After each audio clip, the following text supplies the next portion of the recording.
ceremony a little bit later in the day as he has entered the public conference.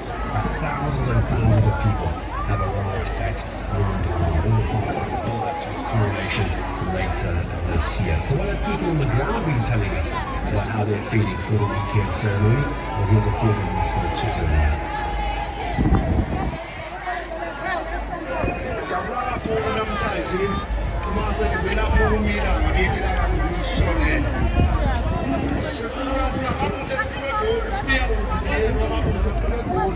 Inside the kraal itself here, very heavy security. Members of the police's task force are inside the kraal. The king's security detail is closely guarding that part of the kraal. A delegation from Eswatini. I see Prince Kuduza here. He is here, and I see Nduna Esilo has just emerged from where the king had entered. That signals the fact that he's going to leave that section of the kraal now. Come here, receive the salutation from Amabutho, members of the Zulu Warriors family. And why did he enter the kraal? Well, simply because he had to read or rather connect with the departed kings. This is more of a traditional prayer. He's being introduced to the departed kings, and he is being, prayed for. They are asking for him to be granted wisdom by the departed king.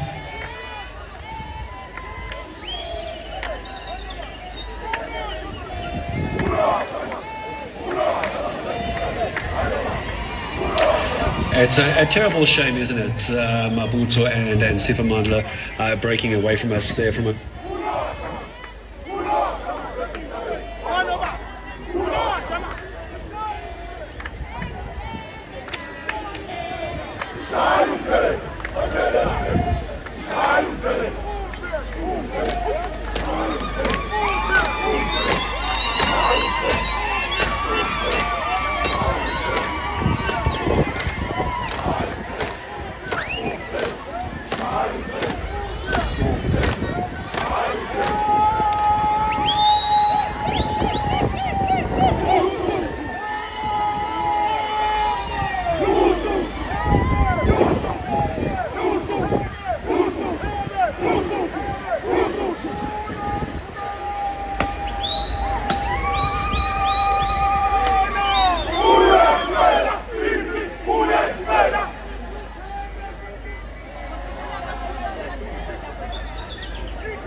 We are yet to hear the date of when the certificate will be handed over, but it will be at Moses Mabhida Stadium because probably they want a lot of people to be part of it. Remember, initially they wanted it to be right there at Kwanongoma, but probably maybe they realized that there will be a lot of people coming there, and the venue in terms of numbers will not be suitable. So probably maybe Moses Mabhida, because we saw there you've got Amabutho who are coming from Gauteng.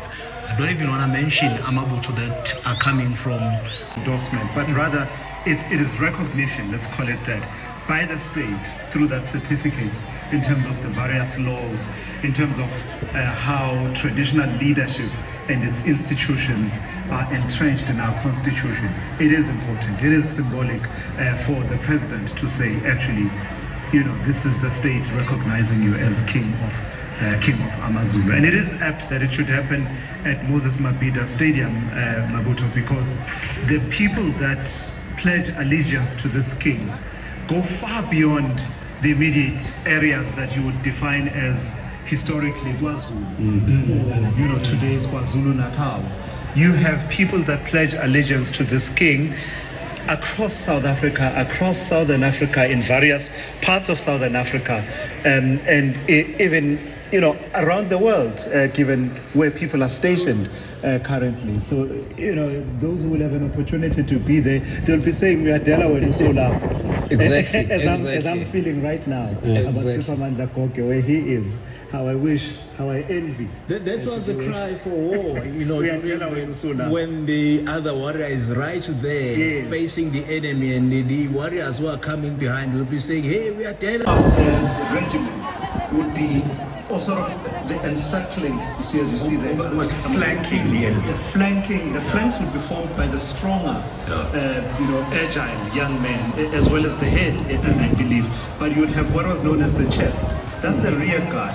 So if you are, as an enemy, able to break through by some chance, you would then meet the men that you see here today, of that age, that don't look like they're fighting force. I cannot imagine what it must have been like going up against a Zulu force. And you talk about the hall and the chanting from Amabutho and those warrior cries, the intimidation factor. Yes. That must have been at play, and that is why this is not, I would imagine, just a song to show support from a battle side for the king, but that form of intimidation. It must have sounded like even a smaller Zulu force when Amabutho were at their prime, at their height, that song, and how much it sounded. It must have sounded like 10 times the size. Military strategy. Even to this day, they talk about that.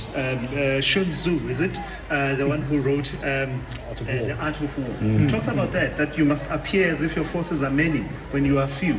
So it's what they call today confusing the enemy. In fact, when we're talking about that Buffalo Horn formation and about these men and, the chest of war, that it would be these old guys, the commander of that army that defeated the British army at the Battle of Isandlwana in 1879 was Njingwayo Kamahole. He was a very old guy, about 74 years old, if I'm not mistaken. Yeah. So he was one of those who would be at the chest of the army, when they formed that Buffalo Horn formation, and the younger warriors would go on this side, left and right, and then when the enemy come, and then they will face these veterans, these warriors that are in the middle of this chest of war.